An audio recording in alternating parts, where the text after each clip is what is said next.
Bonjour et bienvenue dans ce nouvel épisode des coulisses de la vente.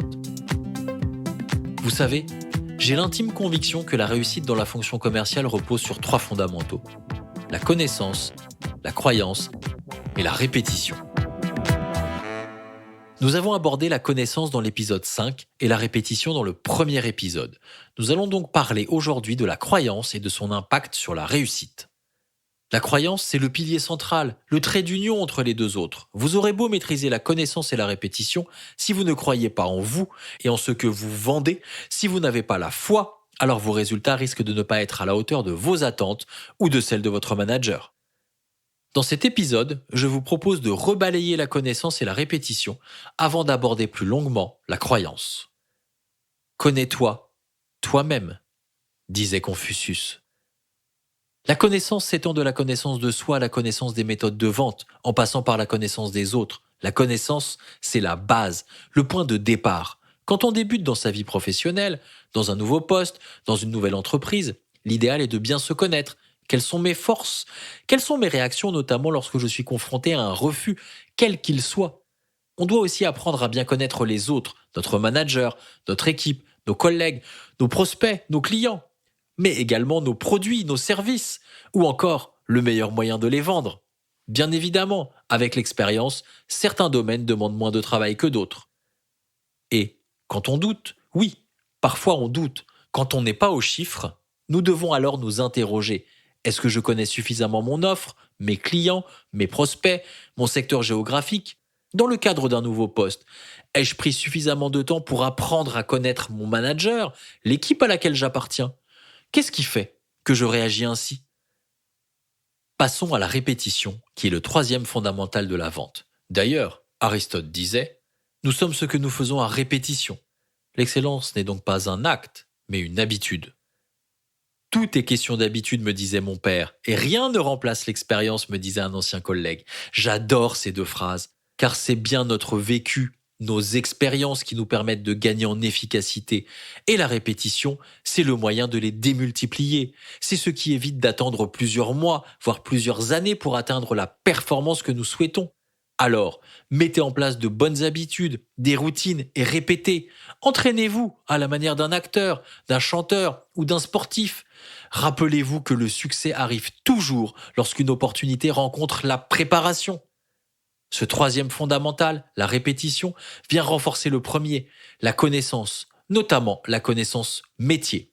Si ce n'est pas déjà fait, je vous invite à écouter le premier épisode intitulé « Le bras de fer, intuition, CRM » où je développe la mise en pratique de la répétition. Abordons maintenant la croyance. L'homme est ce qu'il croit, disait Anton Tchekhov, écrivain et dramaturge russe. L'expression populaire dit quant à elle « Je suis comme saint Thomas ». Je crois ce que je vois. Et vous? De quel côté êtes-vous? Quelle est votre philosophie? Vous croyez ce que vous voyez ou bien vous voyez ce que vous croyez? Cette question n'est en rien un sujet de bac de philo, mais bien une question de posture, de mental, de mindset. Pour ma part, je suis de l'école de ceux qui pensent qu'ils voient ce qu'ils croient. Oui, je suis convaincu que c'est moi qui décide de croire et donc de voir ce que je crois et non l'inverse. J'espère que vous m'avez suivi. Pour moi, c'est votre état d'esprit, votre mindset qui conditionne vos résultats et non l'inverse. L'effet placebo est la parfaite illustration de ce que je viens d'expliquer. L'effet placebo est défini comme un phénomène dans lequel certaines personnes ressentent un bénéfice après l'administration d'une substance ou d'un traitement inactif ressemblant. L'esprit peut donc avoir une puissante influence sur le corps et, dans certains cas, peut même aider le corps à guérir. L'esprit peut même parfois vous faire croire qu'un faux traitement a de réels résultats thérapeutiques. On peut donc assimiler l'effet placebo à une croyance. La croyance que ce médicament va me guérir. Et donc, grâce à cette croyance, mon état s'améliore. Si j'applique cela à la fonction commerciale et que je crois être le meilleur commercial du monde, que ma solution est celle qu'il faut à mon prospect, il y a de fortes chances que ce soit vrai et que, in fine, j'y crois si fort que je vais pouvoir convaincre n'importe quel prospect. Si vous avez confiance en vous, vos prospects auront confiance en vous. Dans le cas contraire, ils feront plutôt confiance à vos concurrents.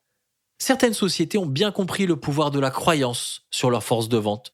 Une de mes amies a été commerciale pour un laboratoire américain spécialisé dans la commercialisation de matériel médical. Lors de sa formation, son employeur lui montrait des vidéos qui comparaient l'utilisation de ses produits à celle des produits concurrents. On y voyait clairement un produit défectueux côté concurrent, alors que le sien était parfait. Partant de ce constat, elle était convaincue de la qualité de son produit et de la dangerosité de celui du concurrent. Ainsi, on peut être convaincu grâce à son entreprise que les produits ou solutions proposées sont les meilleurs du marché. Pour renforcer sa croyance en soi, la répétition et la connaissance sont de précieux alliés. Tout individu finit par croire ce qu'il se répète, quelle que soit la véracité des faits. L'homme qui se répète continuellement le même mensonge l'acceptera comme vérité tôt ou tard. C'est le pouvoir de l'autosuggestion. Se répéter des phrases clés ou répéter continuellement permet de renforcer sa croyance. Il est important de muscler votre mental, de chasser vos pensées parasites et de les remplacer par du positif. Comme on l'a vu, le mental n'est rien d'autre que des pensées. Que choisissez-vous? Des pensées limitantes ou aidantes? Votre solution ne tient pas la route ou c'est la meilleure du marché? C'est à vous de choisir, subir ou agir. On peut également renforcer sa croyance en soi en renforçant sa connaissance du produit ou du service que l'on vend. La maîtrise parfaite de celui-ci renforce votre croyance en vous-même et renforce la croyance du prospect. En effet, le moindre doute que vous auriez sur une question pourrait remettre en cause tout l'échange que vous venez d'avoir et faire échouer la vente. Être convaincu de l'intérêt de votre produit ou de votre service vous permettra de transmettre votre propre confiance à votre prospect. Comme j'aime à le répéter, c'est en étant soi-même convaincu que l'on convainc plus facilement les autres. La croyance est une notion qu'on utilise beaucoup en coaching. Dans cette discipline, une croyance est une affirmation que nous pensons vraie. Elle nous rassure, car elle rend notre représentation du monde plus stable et nous sert de repère. C'est une ressource positive, lorsque par exemple nous n'avons pas de réponse à quelque chose. Et surtout, elle est porteuse de sens. Elle peut refléter l'appartenance à un groupe et nous éviter ainsi de nous sentir seuls. En tant que filtre de la réalité, elle possède également des aspects négatifs. Nous voyons notre réalité à travers le filtre de nos propres croyances, ce qui peut limiter les possibilités. On parle alors de croyances limitantes. Elle peut être aussi source d'inconfort, voire de mal-être, en nous rendant prisonniers. Tout comme elle peut être le reflet de l'ignorance, du doute ou de convictions profondément ancrées en soi, par rapport aux autres ou au monde. Ce sont nos croyances qui déterminent ce que nous réussissons ou non à accomplir. Ce sont nos croyances à propos de tel ou tel prospect, de tel ou tel concurrent qui nous poussent vers la réussite ou vers l'échec. Croire que le concurrent X pratique des prix très faibles et qu'à cause de cela, nous perdons à chaque fois, nous met dans un état mental de défaite. Dès lors que nous adoptons une croyance, nous avons tendance à avoir des certitudes et à oublier que ce n'est qu'une façon subjective de voir la réalité. La croyance est à double tranchant. Elle peut d'un côté nous aider à réaliser des projets grandioses avec un sentiment de certitude qui dans le cadre de la vente se transforme en conviction communicative, ou nous empêcher de percevoir certaines informations qui pourraient entièrement modifier notre perception d'une situation. Dans un rendez-vous commercial, la croyance en nous, en nos produits, nos solutions, le fait que nous soyons convaincus que notre solution soit la bonne pour notre prospect modifie notre comportement. Celui-ci est bien évidemment ressenti par notre interlocuteur. À qui allez-vous faire confiance? À la personne qui doute ou à celle qui croit dur comme fer en sa solution? Nos croyances sont une force motrice de nos comportements et donc de notre pouvoir de persuasion. L'une des clés de la réussite en vente est notre capacité à croire dans ce que nous vendons, à nous mettre dans un état de certitude absolue. J'en étais convaincu, je savais que c'était la solution qui allait permettre à mon prospect de résoudre sa problématique. Voilà où réside toute la subtilité, ou devrais-je dire, la différence entre un commercial qui réussit et un autre qui n'est pas au résultat. Si vous ne croyez pas en vous, ne croyez pas que vos prospects le feront.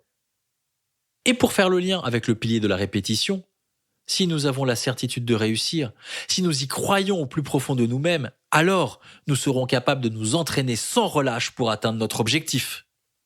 Vous l'avez compris, les trois piliers sont fortement liés. Le point de départ, c'est la connaissance, d'autant qu'elle favorise la croyance, et la répétition la renforce. Avec la pratique, on acquiert la conviction que l'on est capable, ce qui ouvre la voie vers la réussite. On entre dans le cercle vertueux des actions répétées qui entraînent des résultats positifs, qui eux-mêmes renforcent nos croyances et, in fine, nos connaissances. C'est la formule magique. Connaissance plus croyance, fois répétition égale succès. Rappelez-vous, on choisit de croire. Vos croyances sont les forces motrices qui vous mèneront à l'échec ou au succès. La différence entre un commercial qui réussit et un commercial qui échoue peut se résumer à cette phrase de John Stuart Mill. Un être qui possède une croyance a autant de force que 99 êtres qui n'ont que des intérêts. La croyance ouvre la voie de l'excellence, c'est ma conviction.